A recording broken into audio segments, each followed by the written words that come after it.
Alright, what's going on everybody? Super Saiyan Paul here back again with some more Dragon Ball Z Budokai Tenkaichi 3 gameplay. Today we're going to be talking about Meros versus Moro and what we're going to be seeing in Manga Chapter 63, predictions, as well as beyond everything in the series. So make sure you guys subscribe, hit that bell icon to stay up to date with everything Dragon Ball related, as well as smash that like button. Can we hit 1,000 likes on this video? That would be amazing. And comment down below with your thoughts and opinions on what's happening in the manga right now. So we're going to jump right into this battle. If you guys didn't already know or read Chapter 62 of the manga, Meros has entered the battle against Moro. So he's entered the bubble, and yes guys, it has been confirmed that it may as well be him that opened the bubble because of the garments that he's wearing. The symbols on his clothing match the ones from previous chapters, and if you noticed, it doesn't have any of the designs below the square rectangle part at the very end of the cut. So he does have a wand when he transformed before, when he was going full power against Goku, as well as the outfit, and it does show that he can switch between clothing. So he's jumped into the battle,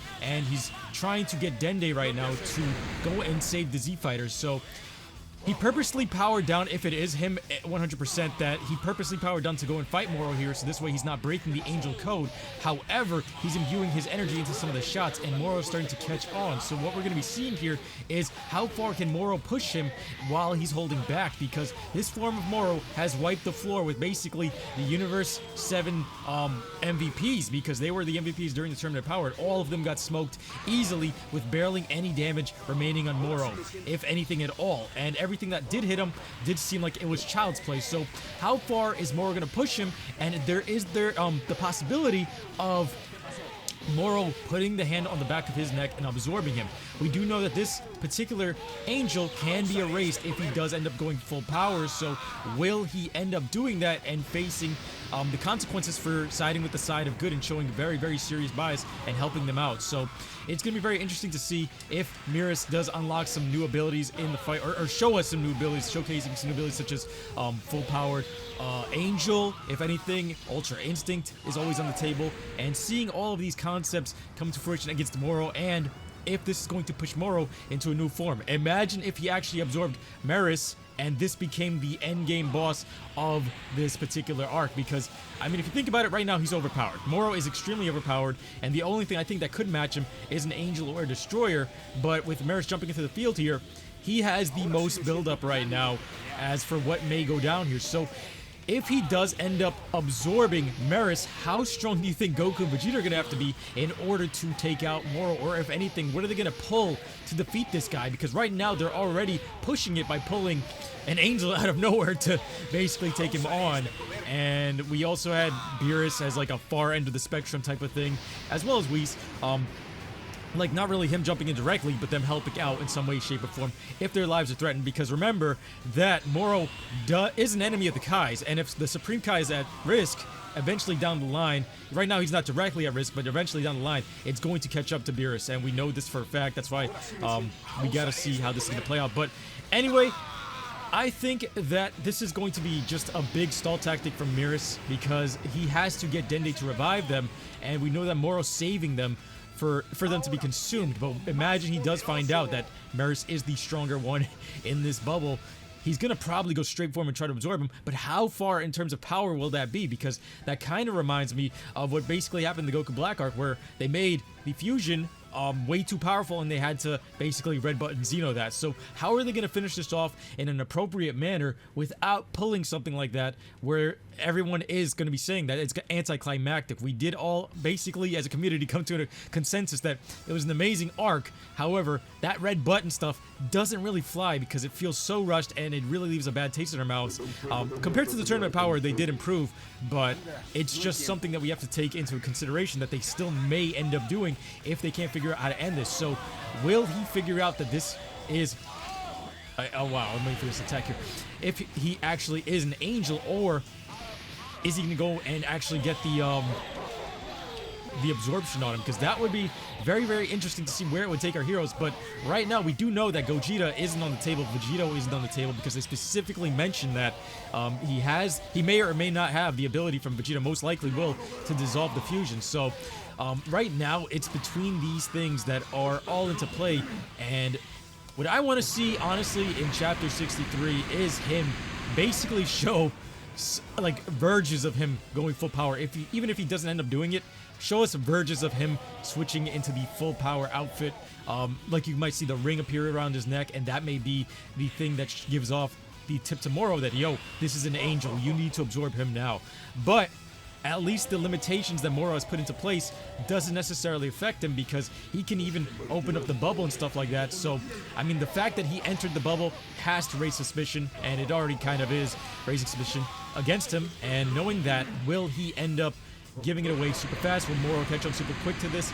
And will Moro be fast enough to grab the back of his neck? Because remember, this guy was ready to square up with Goku already, and he's shown that he can fare up with the best of them. I mean, we know this being an angel and everything, and we are moving into that territory, especially after the Tournament of Power. This is something that we all speculated would happen, and it was pretty predictable that they are moving into God of Destruction / Angel territory in terms of power levels. And the main thing that people want to see right now is Angel or Destroyer levels in terms of where they're fighting at, and it seems as though they're just giving confirmation here that yes, we're headed there, and that's what everyone wanted to see. That's why Beerus is such a hot topic for being the one to actually end up fighting Moro if his life does come into play, or if the food on Earth comes into consideration here. And we may be jumping the gun here and jumping with Merus, but he will be using that blaster as a way to circumvent the rules of the Angel, because he's not using 100%. He's channeling it through the gun, and hopefully that's enough to keep him at bay. I'm not sure how long it's going to take Dende to heal up, especially Goku with that gaping hole in his chest, and for Krillin to find out that, hey, there's a hole in there, you got to start handing out senzu beans, because this entire universe team is out of play. And will they be able to defeat Moro if they all team up, or will they be taking too long with stalling Moro, with Merus being the one to stall him, and that's where he'll realize something and may even get a new transformation? I think a lot of people are rooting on the fact that Moro hopefully gets a new transformation. I am one of them, because I do want to see them take it to a new level of creativity. Please give me something new, because as much as I love the transformations that he's had so far, this newest one, like I said before, it's not my cup of tea. It is growing on me. I have been looking at it a lot, and it's starting to look a bit cooler, especially with the moveset. But can we get one last final transformation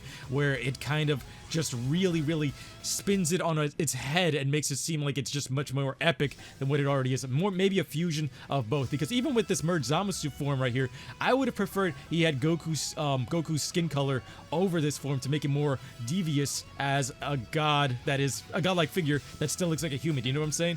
And here we had like a devil-like character, but looked more like a fusion of all the characters that we've seen. So that's why people don't necessarily like seeing recycled content in the form of them physically appearing like that. But hopefully they do take that into consideration and we get something like that, because right now it does seem like this may be the end or the middle of the arc.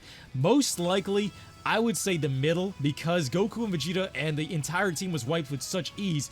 It would be a red button Xeno moment if they do end up ending it right here, because that would be so anticlimactic with the way that nobody was able to actually take him on, and they're just gonna kind of waste the villain here, you know what I'm saying? So you don't want to waste something like this. I think this is actually the middle, and if they're playing it smart. If they're not, then they're just gonna red button Xeno him with the Angels right now, and that would be absolutely terrible, because you don't really get to showcase anything, and it wouldn't feel as satisfying seeing him be defeated right now. Like, who honestly would be happy with Moro being defeated in the next chapter out of nowhere, where literally they all struggled to basically get a hit on him, and he wasn't even facing some of them while destroying them, like the androids especially. I mean, Android 17 just got shot with him facing the other direction. Like, come on. That is absolutely insane. And it's almost like in the middle of the Tournament of Power, where Jiren was just sizing everybody up but wasn't full powered. That was basically what was happening there, and absolutely tearing Goku apart. And I would feel like they got to do some kind of build-up, like where they were building Goku back up to fight Jiren with Kefla and everything. They got to do something like that right now to give them all a power up. But that's to be safe for a later date.